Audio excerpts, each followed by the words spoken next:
Hi, everybody. Welcome to this week's Writers Chat. We're so glad to be together today. I think we have just about the whole crew here today, and a lot of our good buddies in the chat room. And we will always appreciate those of you that take time to watch the replay. Writers Chats, where we like to gather together as writers and talk about writing, all things writing and for writers.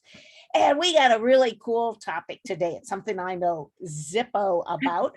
So I'm looking forward to learning today. And so in order to introduce our topic and our speaker, I'm going to turn it over to Melissa. Hi, everyone. It's really cool for me to get the chance to introduce a fellow writer and friend, Heather Day Gilbert, who we met, I think it was via Historical Novel Society a few years back. And we both write in the Viking era, historical fiction. And so it was fun to connect with her and to hear about her books. And I've since read several of them and just, they're awesome. So I definitely am looking forward to this topic today. But aside from historicals, Heather also writes cozy mysteries. And so I'm going to tell you a little bit about her for those of you who have not heard of her and her books. Heather is an award-winning novelist, and she enjoys writing mysteries and Viking historicals.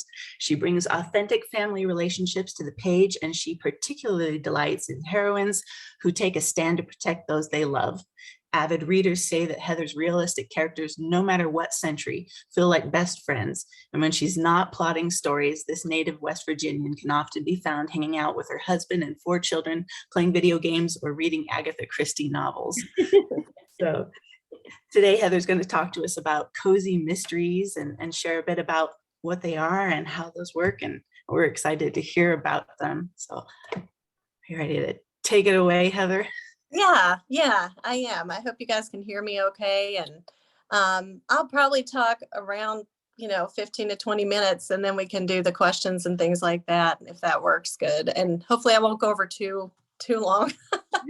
No worries. But yeah, I thought I'd give you a brief introduction to who I am, and thank you for Melissa for introducing me as well. But yeah, I've been writing for about 12 years, probably more, I don't know, for a very long time.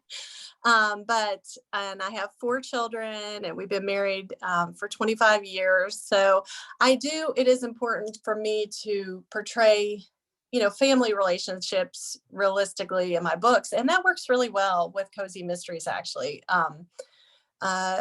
And being from a small town in West Virginia, that helps because cozies are often in small towns. But I'll talk some about that, about kind of the cozy expectations that I kind of had to learn, because modern day cozies are different from Agatha Christie, even though like Miss Marple would be categorized as a cozy. But anyway, back to a little bit more about me. I have been traditionally published with 4 of my books. Actually, 3 of those were cozy mysteries with Kensington books. But I'm actually actively this year trying to get my rights back on those. So I'll republish those hopefully in 2023 and have another book to add to that series. And then I had one with a barber, actually a Viking novella. So I've kind of written across different genres, and that is something that you do need to kind of decide what genre. I think it helps to know what genre you love when you're trying to find, and I didn't realize that going in. I just knew I was writing Christian fiction at the time, and I knew I loved Vikings, and I'd studied the Icelandic sagas, so that was naturally the story that I wanted to tell, but it didn't even fit in the Christian book industry at the time. So I definitely recommend, if you're thinking about writing cozy mysteries, and I'll probably repeat that as I go along, but just definitely read the modern cozy mysteries, like the best-selling ones, and study up on your tropes and things like that.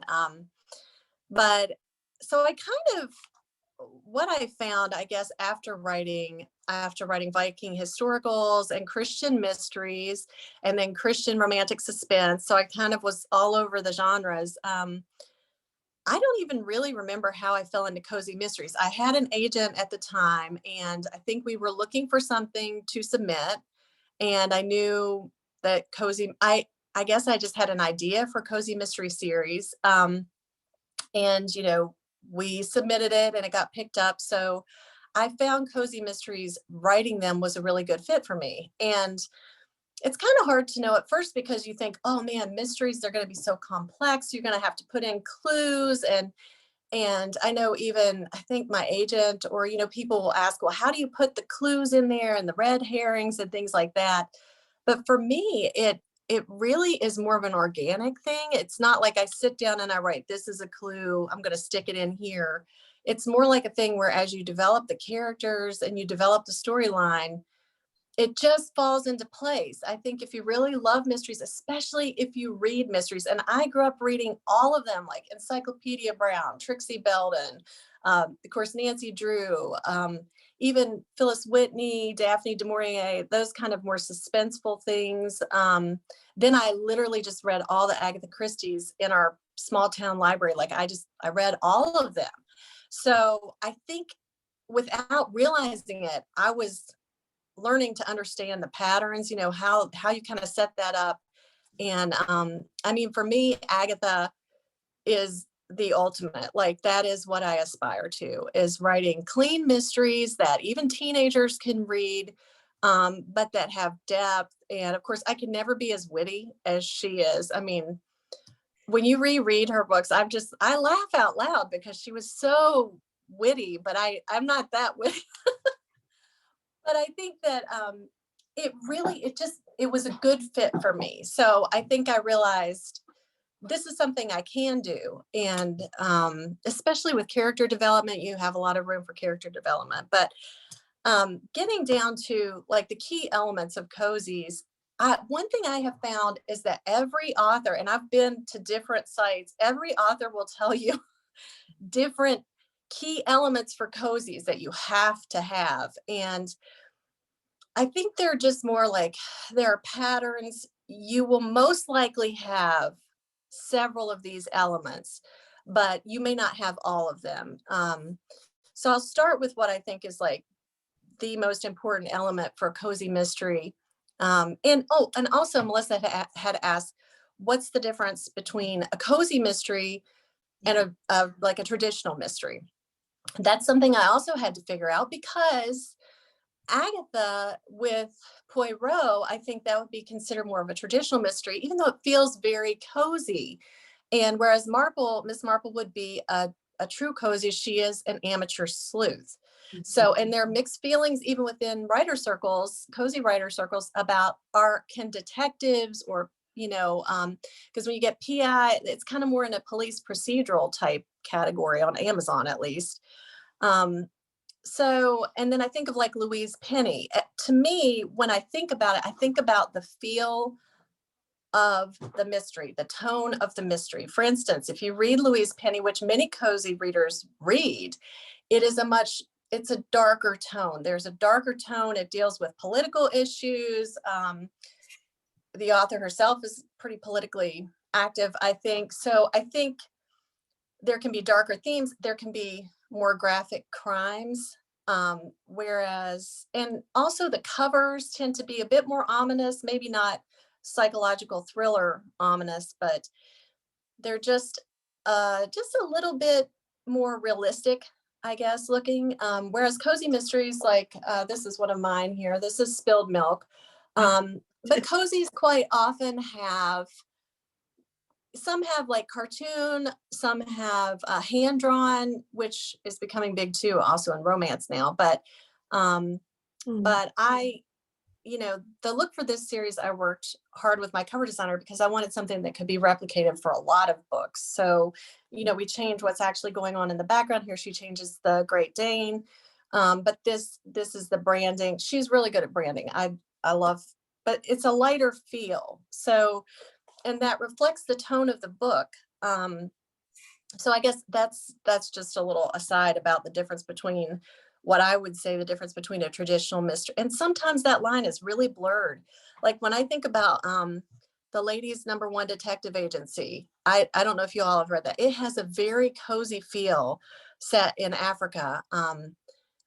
But sometimes the crimes are a little more graphic, and she is a detective, but she's sort of like not a professional detective. She's just somebody who goes into it, like Encyclopedia Brown or something. So it's sort of a little more cozy feel. And anyway, okay, so I'll get back to the cozy elements. I'll get down to that in a little bit more. But so the thing I would say is almost always in a cozy mystery is an amateur sleuth. So you have somebody who usually is not a professional, or they stumble into a crime. They could be a little nosy. They come off a little nosy, but usually you try to set it up so that your sleuth has a reason to get involved in the crime. For whatever reason, like with Miss Marple, she would travel to her friends' houses and somebody would get killed or something, or, so there's some kind of a connection for that person to want to get involved. So for me, amateur sleuth would be at the top of what you need for a cozy mystery. Secondly, cozy mysteries are often set in small towns, but not always. Cleo Coyle has a series that's set in New York City. So, but it manages to have a smaller town feel because she has a cafe with recurring characters, and you get to know people in this area where she lives. So I think that's key, is you have to get to know people in the area. They need to start to feel like a family, because usually it's going to be a series, and quite often cozy mysteries, especially with indie published authors these days, can get up to 20 books, over 20 books. And there's a reason for that, because people get attached to that sleuth. And I think about like the Kinsey Milhone mysteries, A to Z, I don't think she ever got to Z before the author died, but it was that same thing where you're with this sleuth and you get to know the people that she knows and things like that. So you kind of want at least the feeling that she knows people in her community, things like that. So, and also I would say another key element for cozies is, like I said, the non-graphic crimes. The crime usually occurs off the scene. Now, nowadays, quite often there's a big showdown scene where the sleuth is alone with a killer. That quite often happens, and it didn't happen so much. Obviously, Poirot was rarely in actual danger. He was just standing there talking about the crime. Miss Marple has been. I remember Sleeping Murder. If you've read that one, that is actually, that's almost more like a traditional mystery, in the feel of it is very creepy. And some of the Marples were quite scary. But hers were more psychological, I think. And I love that. I try to bring that into mine too. So usually the crimes are non-graphic. These books are not, cozy mysteries should not keep people up at night and give them bad dreams, that kind of thing. It's more like people might stay up at night or to read straight through and get to the end and find out who done it.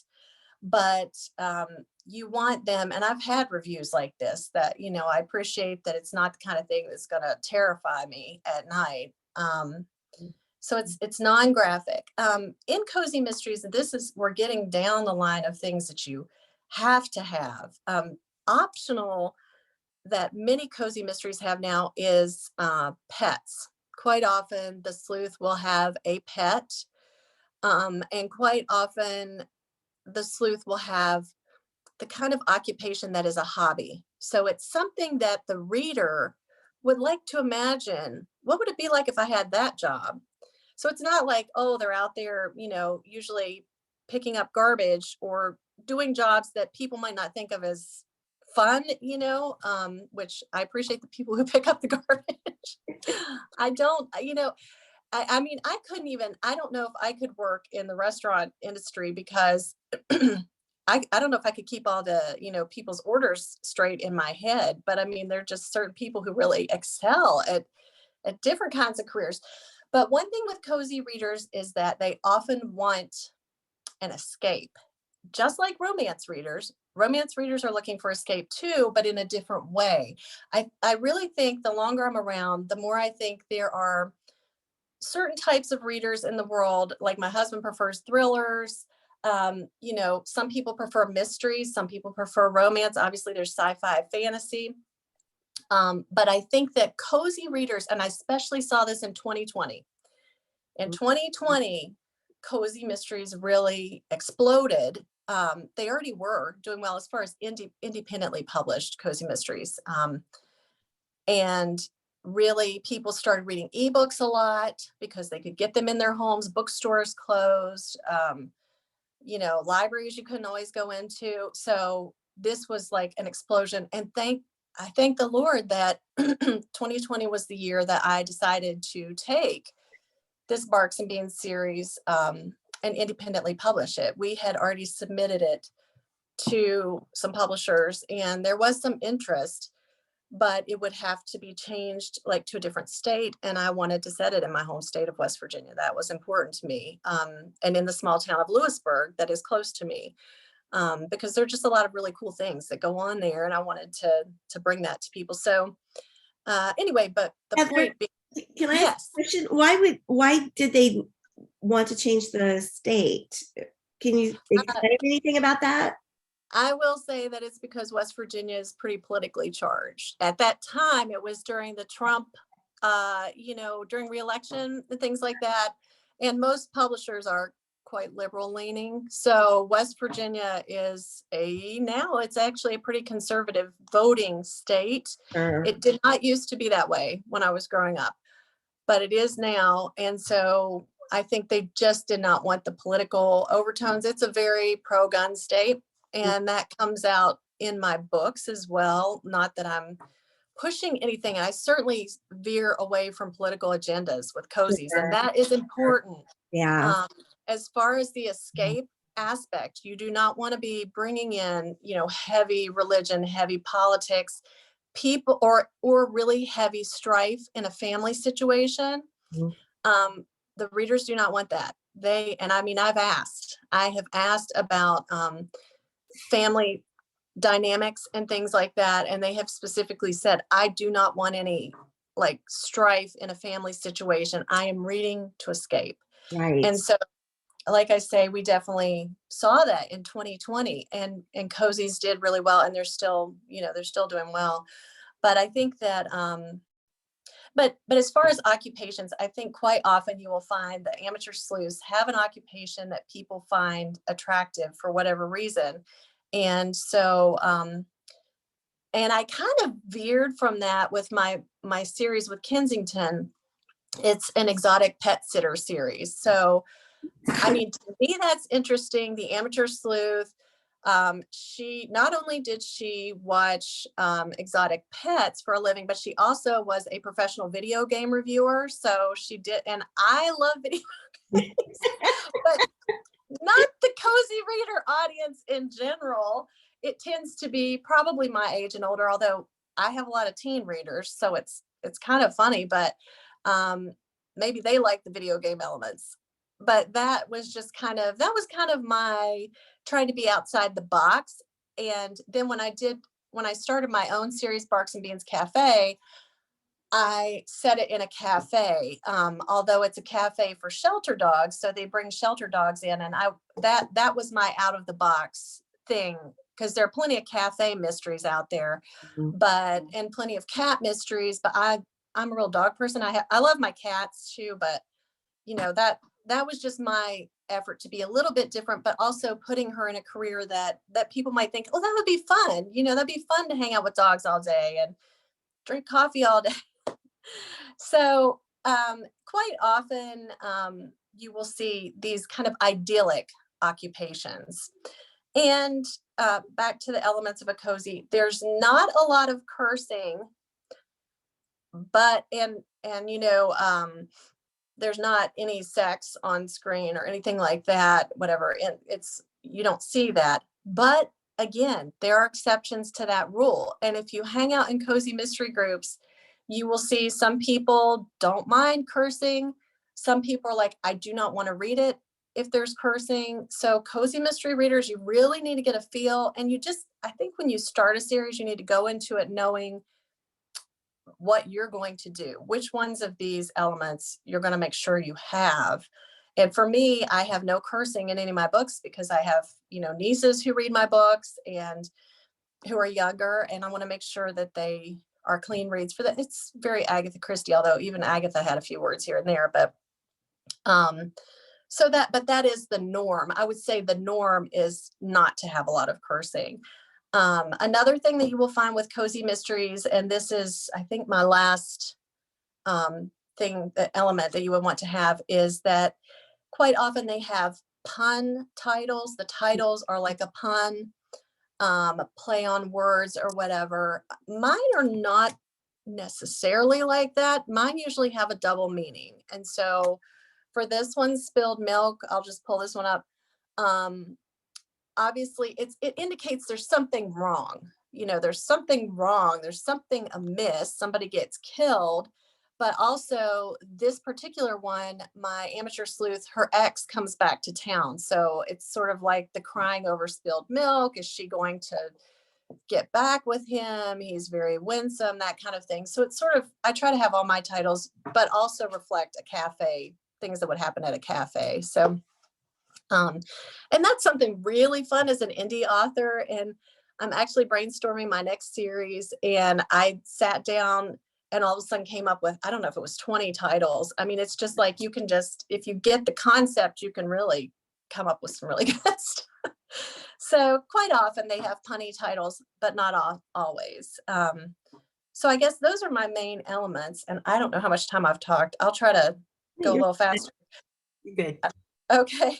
I was going to mention that there are shows that are like cozy mysteries. Obviously, the top one would be Murder, She Wrote. Everybody thinks of that. That is the quintessential cozy mystery. But I would also say that shows like Psych or Death in Paradise, they have a cozy mystery feel, even though they have detectives. So it's not an amateur sleuth, but that you get to know the community, and it's non-graphic. Like, I think Psych is non-graphic. I haven't watched it for a while, but Death in Paradise for sure. We watch that all the time. And it's more of just like, there's a pool of suspects and, there's nothing graphic shown. But one I would recommend, just even for research purposes, one of my readers told me about this show called Rosemary and Thyme. Yeah. And it's an old, might be BBC show. It's on one of my Amazon channels. You can get it. And I just watched straight through that because it was a couple of landscapers and how they go around and, get involved in crimes. They do a lot of things like picking up evidence that should not be in your book. Because as a viewer, you're like, what are you doing? Like sticking it in your purse. You can't do that. You got to give it to the police. But so you do want to have a realistic side. And I'll get down to that. So I was going to get into the tropes of cozy mysteries and the trends, and they're two different things. But before I started writing any of my cozy mystery series, I followed Chris Fox's advice in his Writing to Market book, where you keep a little notebook, you read through top selling things in your genre. And for me, I would read through top selling indie books to see what is really selling there. And then you write down the tropes that you see repeated with cozy mysteries. And oh my goodness, there's so many tropes that the readers often will expect. So obviously the first one, it's not even a trope, it's a trend. Like I say, they will often expect at least 10 books to 20 books. Like they don't expect you to stop at 3 books when you're an indie author. They want especially those in Kindle Unlimited, which I love my Kindle Unlimited readers because they will just, when they find it, they'll binge the whole series. So for this series, I have 10 books planned, and I'm just waiting to see how it goes, if the interest is still there as I get up. And so far my pre-orders go up with each book. So that's an exciting thing to see because I know that my audience is building with each book. And I'm just pretty floored by that because I haven't seen that with any of my other series. So, but that's just more of a trend. That's more of an expectation, especially with indie authors. A trope that you will often find is that there will either be a romance with the main character and a police officer, or they get on each other's nerves to no end, and the police officers can't stand for this nosy sleuth to come in, like Miss Marple, if you remember. So Miss Marple was always like the nosy one, and sometimes they did not appreciate her help. Whereas with Poirot, he worked very closely with Japp in Scotland Yard, and so he did have respect for him. So I think there's a lot of that. I know with mine, I really make an effort not to present the police as a bumbling.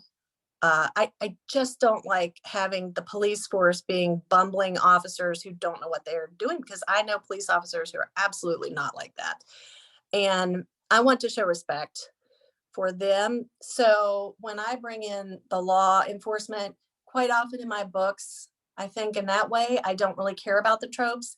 In my books, they might be older, so the girl's not going to fall in love with him. She has another, my sleuths usually have another love interest that is not, well, I have one that has, in this series, it would be an FBI officer. So it's still law enforcement, but the police officer is a smart man who's older, who works with her and appreciates her help when she does get involved. So I try to keep that a little bit more realistic, at least for me. But you will see that that is a trope. Quite a few of them do have a romance with a police officer. It works really well. Or they have this terrible animosity and they're always showing up and getting on each other's nerves.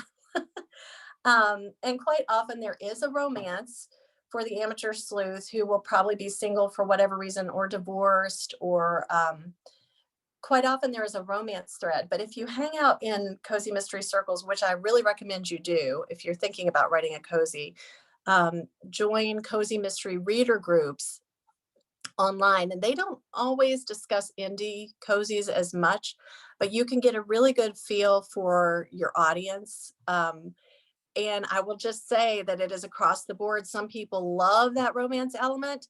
Some hate it. They don't want any romance. They just want the mystery. So it is a really fine line, and you have to figure out what you're going to do. As for me, and a lot of them do not want a love triangle drawn out through the whole series. They can't stand that. So you have to decide what your take is going to be, how you're going to set things up. And for me, if I have a love triangle at the beginning, it is resolved by like book 3 or 4, because I don't want to drag them on through it. I want them to see this relationship that the sleuth has. So often there will be a romance thread. Often you'll see that the amateur sleuth will inherit a business or a house or a home from a relative, or a dead member of their family. Or if there are family members around, they might be interfering in their business. Like I think of Aurora Teagarden. I don't know if you've watched the Hallmark series, but her mom is around and she sometimes helps her daughter. She's just kind of, I wouldn't say she's really interfering on the Hallmark series, but in the books, she's a little bit more kind of interfering in her love life type of thing. So you'll often, if you have an older character around, they can often be kind of interfering and nosy into the sleuths, like, what are you doing with your life? Or they're dead, and this, which is actually the case in mine, that her great aunt who raised her and her brother left her brother this house, and so he retired early from his job and renovated it into a cafe, so that his sister could come home to West Virginia, which she loves, after her divorce, after her really unexpected divorce. So mine is very much about the brother-sister relationship, about a really tight bond, because I have 2 brothers and I love that kind of a relationship. And I wanted to show a realistic brother-sister relationship. So family members are quite often in there. Quite often with cozy mysteries, they'll be in first person point of view. Not always. And honestly, I think you have to do what you're most comfortable with. I love first person. That is my natural fit. And so for me, that was another reason why cozies were very easy for me to get into, because I love first person point of view. And then it's not necessarily a trope, but there are subgenres of cozy mysteries, such as paranormal mysteries. And the thing with that is that it can be very polarizing. Some people really love paranormal mysteries and they sell like hotcakes, I think. But some people absolutely categorically will not read paranormal cozies. So for me, that wasn't really an interest. So I just keep it, realistic. Mine are basically set in contemporary times. And yeah, so just back to cozies, I would just strongly recommend that if you're thinking about writing them, just lurk in those reader groups, even ask questions. And if you already have a readership, ask them things. And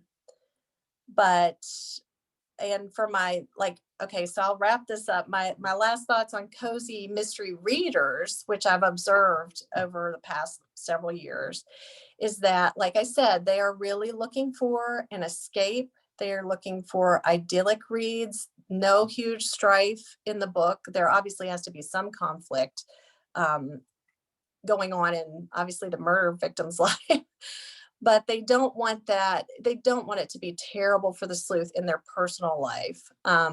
They want interesting characters. So if you are a character-driven author, that works really well, but you do also have to have a good plot, because they will watch for plot. They will comment as to whether or not they could guess who done it. And I'm thankful that I really try to do twists like Agatha that you really don't see coming. And so far, most of my reviews say that, although I have some who are really sharp and who are like, I figured it out. But you want your mystery readers to be surprised in some way. And you want to write, they want binge worthy series. So they want a series that when they start reading, they want to stick with these characters. They want the non-graphic murders. And one thing I think that really drives mystery readers in general, even psychological thriller readers, is they have, I think for romance readers, they want the romance feelings. Whereas I think for mystery readers, they want the sense of justice. There is a sense of justice. There is a sense of, and this is why this appeals in times of COVID or whatever, when everything in the world seems like it's blown up. It is a great thing to be able to pick up a book and have things be resolved and have the bad guy gets done what needs to be done to him or her. And there is this sense of it's like a superhero thing where you have this light in the darkness. You have somebody doing what's right.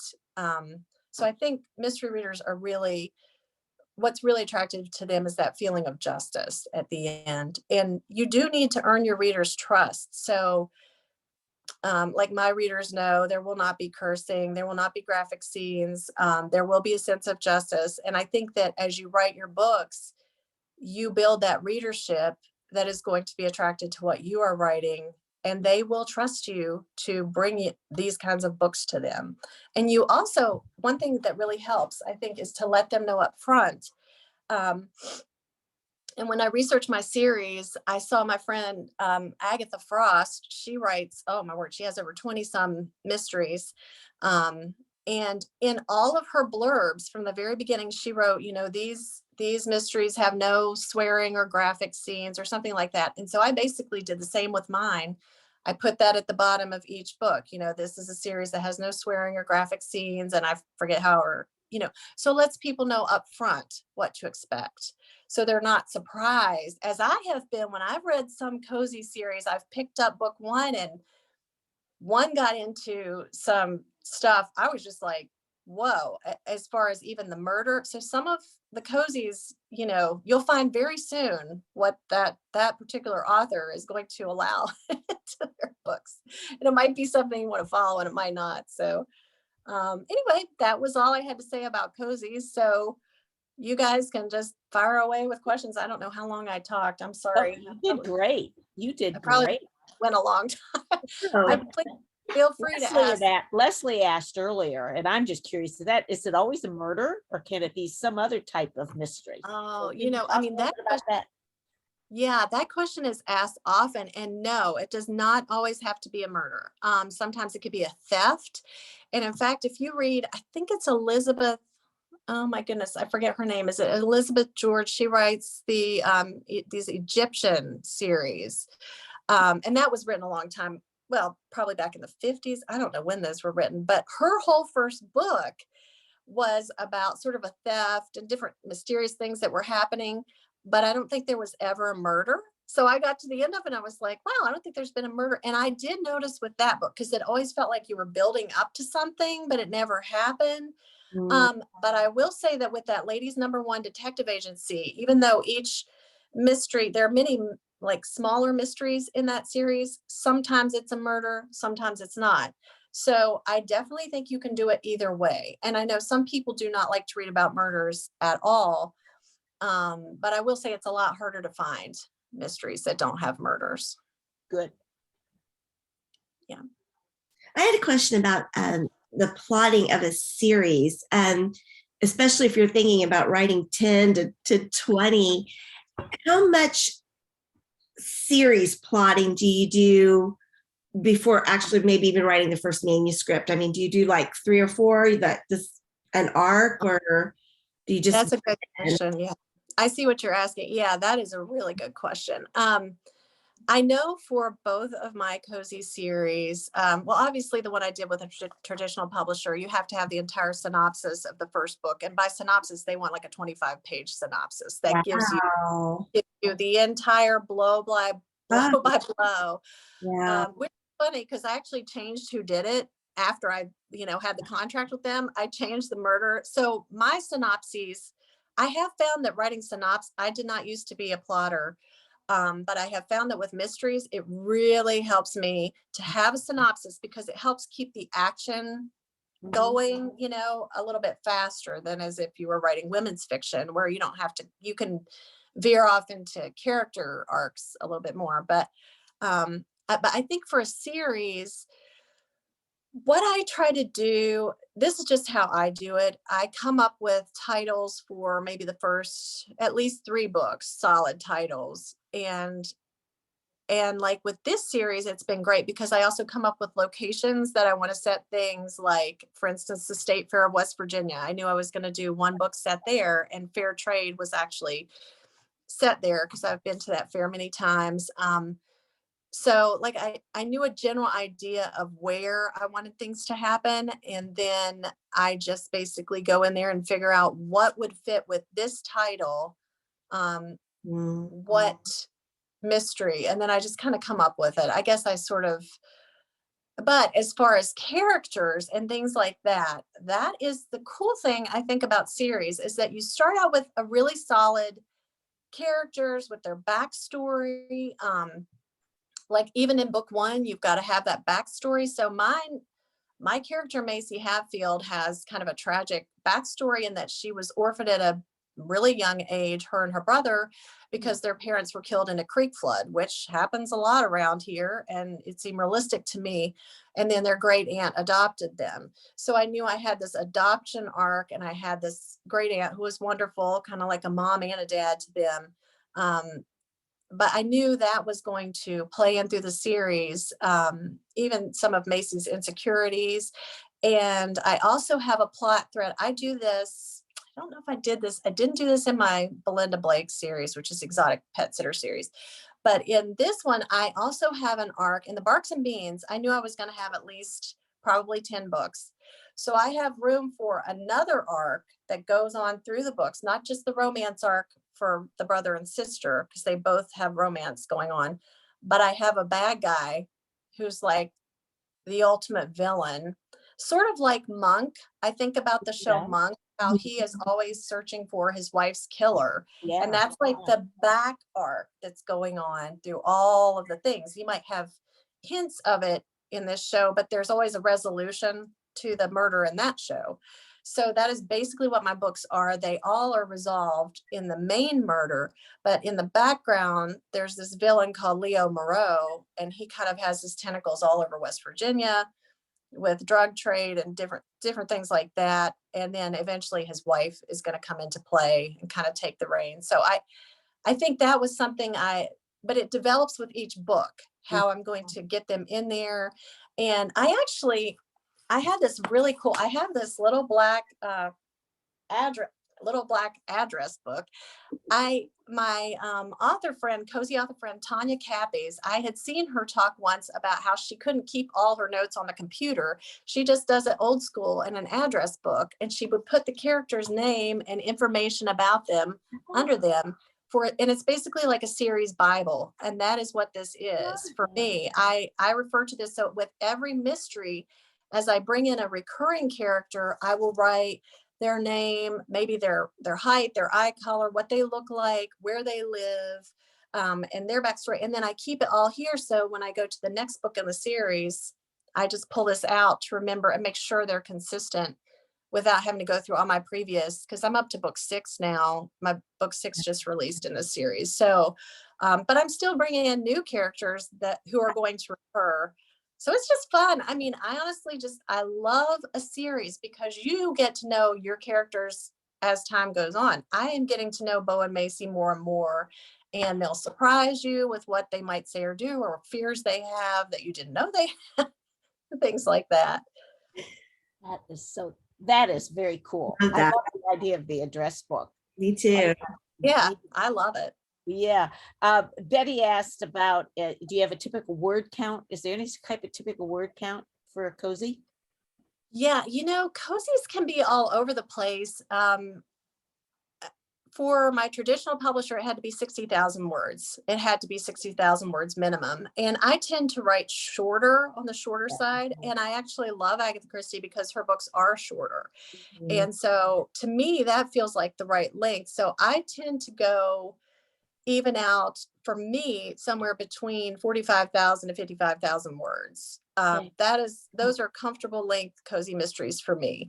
But some people will do 80,000 words. It's less, I would say most do around 60 for cozies. So they're a little bit shorter, than a traditional mystery, which I would say probably would be 80,000.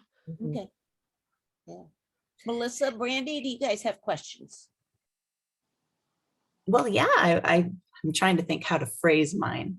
Because I've often wondered this, and I've seen it in mysteries, but too, there's a time frame thing. Like, you mentioned how people who want to get into cozy mysteries need to be familiar with modern mysteries. And I've kind of read mysteries all across the board. And so I wonder if it's just a gravitation of the times and modern readers' expectation versus what it used to be. But if cozy mysteries have become a bit more character driven and that readers expect more of a personal connection with the characters as opposed to the mystery as a whole, would you say that there is a divide there about expectations from readers, or are they wanting both now? That is a really good question, because the funny thing is that, like with Poirot, I heard another author friend talking about the movie version of Death on the Nile and how he had much more character arc and backstory than we ever got in the books. In fact, some people felt they put it in there. But whereas Poirot in the books did not have a character arc. He was a flat, it was basically, he was a specific type of character, but he and Marple both were kind of ageless. They just sort of, we didn't get into their like romantic relationships or anything like that. So I do think the expectation has changed for sure. People want to be able to relate to that character. Quite often and honestly, if they do not like that amateur sleuth, they will, in book 1, they will drop a bad review. Or I've had one guy who dropped bad reviews for the first 3 books and then was like, well, I'm not going to read any more of this series. And I felt like commenting, I'm so glad you're not. You're in the wrong series, bucko. I mean, he obviously was not even really familiar with cozy mystery tropes, in that there are amateur sleuths and they can be nosy. That is their nature, to be sticking their nose into other people's business because they care. It's not just that they're not just busybodies. They are, at least mine aren't. I want them to actually be caring people who are trying quite often to protect people that they love. So I think that you definitely get a lot more character development now than you used to in mysteries. And yeah, you see that in any mystery series that runs. I think of Linda Castillo has, and they're much more graphic, Amish mysteries and things like that. But the main sleuth, you really get to know her. And the same with, like I said, the Louise Pennies, those are more traditional mysteries.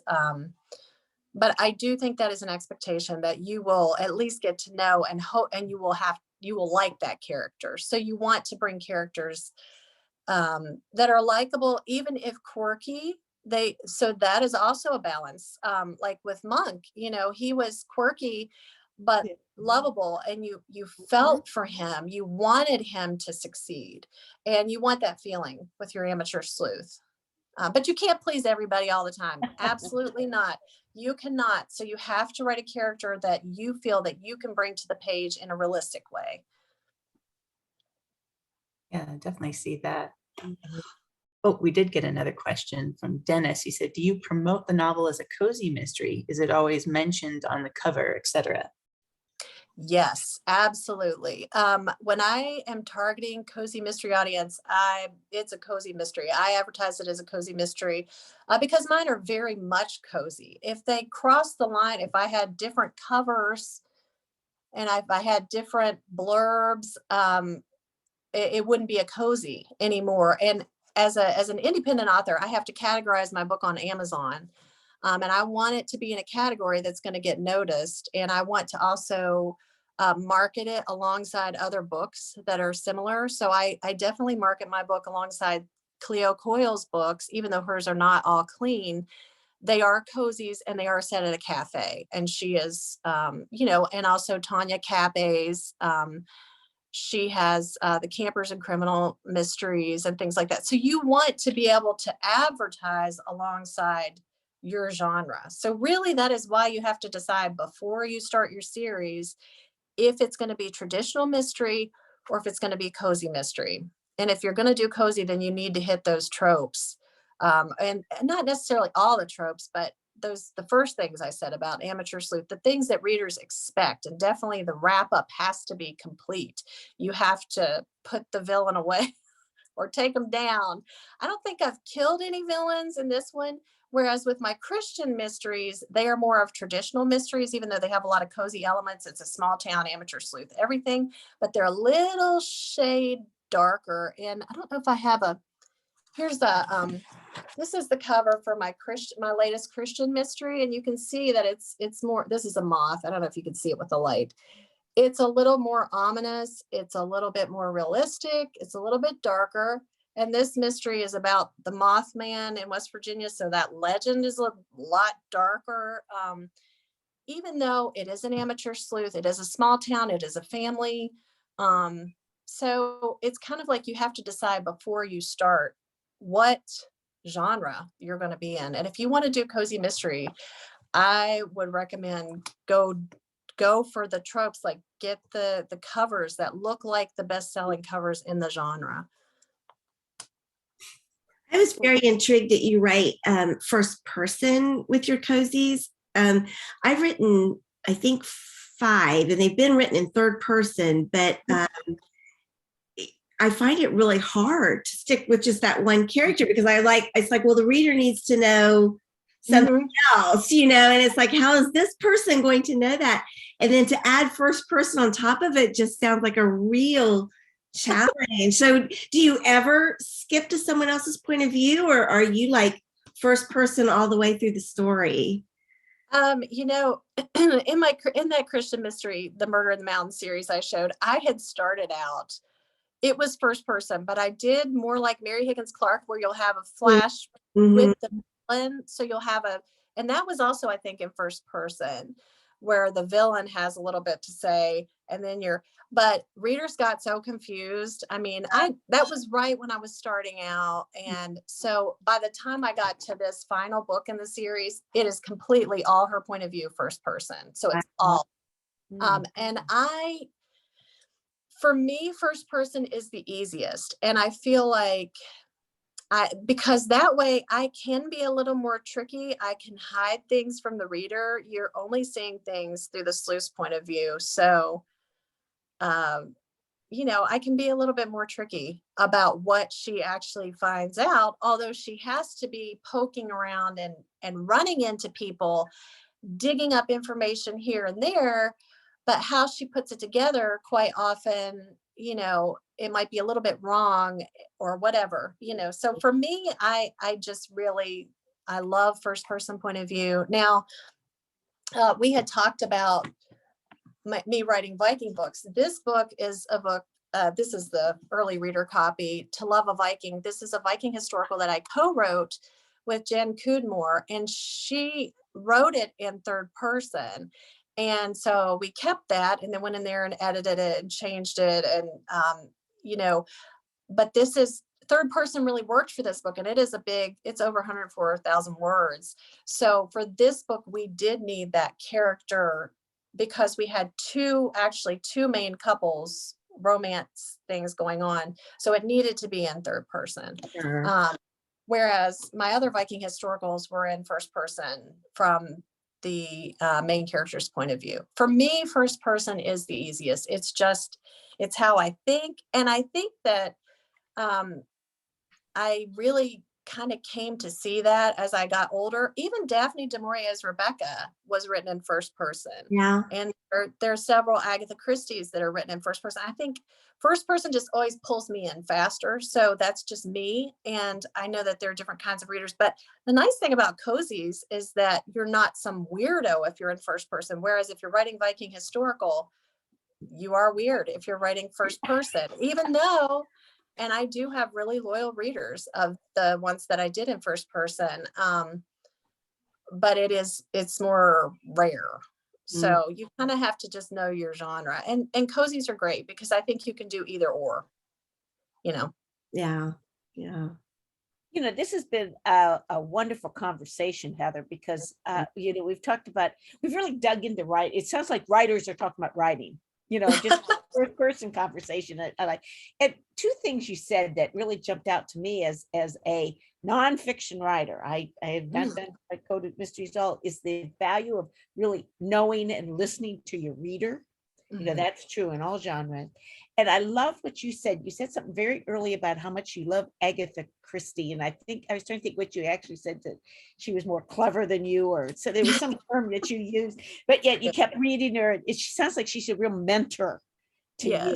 And I think the value of having mentor texts that we refer to, that we always go back to, certain key authors that stretch us and grow us. And think, I want to write like this. What is she doing here? I think we can really learn a lot for that, no matter what we write. So that's what I've really appreciated about what you said today, and all that and stuff. Brandy, we haven't let you have any words. Do you want to pop in here real quick before we?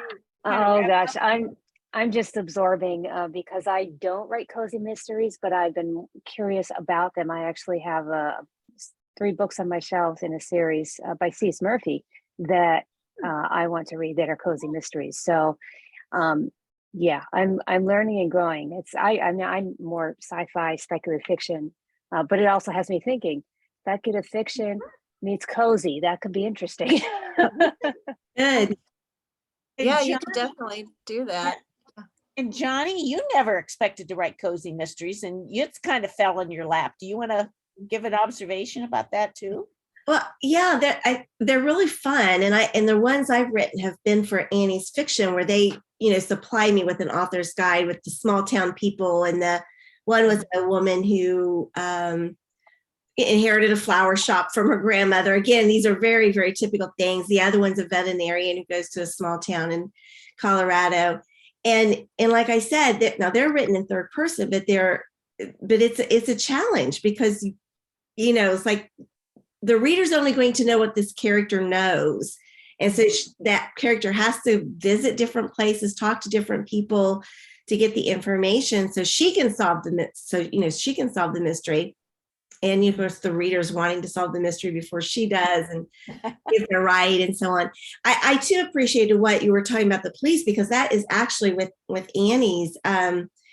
In every series I've written for them, if there are police officers, they say exactly what you were saying. These are not stereotype bumblers. We are respecting these people, and I think that's just so important. So if we put them in our story, yes, they're not going to be Barney Fife. They're going to be Andy Griffith. So, just like that. So they are fun, and they're hard. And they're not hard. I mean, it could be hard to come up with the mystery, hard to come up with the the wrong clues, the right clues, the suspects, and yet there's just a lot of fun in plotting those out and seeing where those threads take you. And I was thinking from Heather's talking, if you're wanting to be an independent author and really want a series that's going to bring in some income, because as much as we want to write for the art, we need to write for the income, right? This might be a way to go because they're short, 50,000, 60,000 words. You get this series, it could, and people will binge. They're going to read every single one. So it could be an excellent opportunity if you're looking for residual income down the road, I think. Yeah, it really, I just thank the Lord that I started it. I had done the books with Kensington and I thought they did quite well. They would run BookBub deals on them and, they made it up in the Amazon store. But as far as the money that I keep, it was just not what I can make as an indie author. And I think though, the key is you do have to go in knowing you're going to do a series, because Yes. I don't think 3 books are going to be enough, because people are going, if they do well. Now, if you write the first 3 books and they totally are not doing well, you can't get any traction, then you may want to just shift gears or figure out what's going on with that series that's not drawing readers in. And it could just be even the concept of it. But I think that if you get something that you see is selling, then you can do a box set. As an indie author, I've done a box set of the first 3 books. That is what I have gotten BookBub deal ads with, the box set for 99 cents. And that really makes a huge difference on my income very fast. And it's been really a great thing for me. But you do have to have that plan and know, okay, I'm going to at least stick with it for this long and see how it does. And if it seems to be gaining traction, it's not like most of them are going to make like big books overnight, but you just kind of build that readership with ads and everything, And you've been doing this a couple of years, right? I mean the indie part of it. Oh, yeah. My first indie book, the Viking historical, I published in 2013. So that was back at the beginning, right after I think the gold rush, where indies were making huge bucks from. But my big mistake was that I genre hopped all over the place. So I started with the Viking book, I went into the Christian mystery, and then I went to romantic suspense, and then, I was just trying everything to see. I think really to see what I loved. And I do love Viking historicals. I mean, that's always just going to be who I am, part of who I am. But as far as writing what I read, I think that is always the best way to go. If there's a genre that you love to read, that's probably what you'll be pretty good at writing. And it just feels like a natural fit for you. So I feel like that is what cozies, I quickly found that's what I loved. So, yeah. I don't think that was a mistake, Heather. I think that was exploration. Yeah. Experimenting. I agree. Explore, that's a healthier way to think about it. It's Well, true. if you could stay with us, Heather, for a few minutes. We'll wrap up the recording. We'll invite everybody online again, and maybe there might be a few more additional questions. We usually stay over a few minutes and stuff. Melissa or Brandy, you want to make a comment about next week's show while we're still on recording? Bam. Sure. And there's Anne, that's going to be our guest for next week. She's going to talk about when to work with and hire an illustrator. And Kim's going to be with me too. We're going to do it together. Yes. So That'll be great. yeah, but children's books, but other books have illustrations too. Some chapter books and book covers and things. There's a lot of reasons that people hire an illustrator or an artist. So. Well, that'll be fascinating. It sounds like a great conversation and stuff. Heather, thank you again for being with us today, and we thank everybody for Johnny. You want to do the wrap up? You're good at wrapping up. Sure. Yes, we're really glad to have you with us today, whether you're here right now in the community or whether you're watching the replay. We do invite you to join our Writers Chat Facebook group or check out our Writers Chat Facebook page where you can see all of our past episodes. And if you're not here, we invite you to join us practically every Tuesday morning, 10 o'clock Central, 11 o'clock Eastern. Would be glad to have you be part of our community too. So thank you for being here. Heather, thank you so much. This was fascinating. And we'll see you all next week. Bye-bye. Bye now. Thank you all.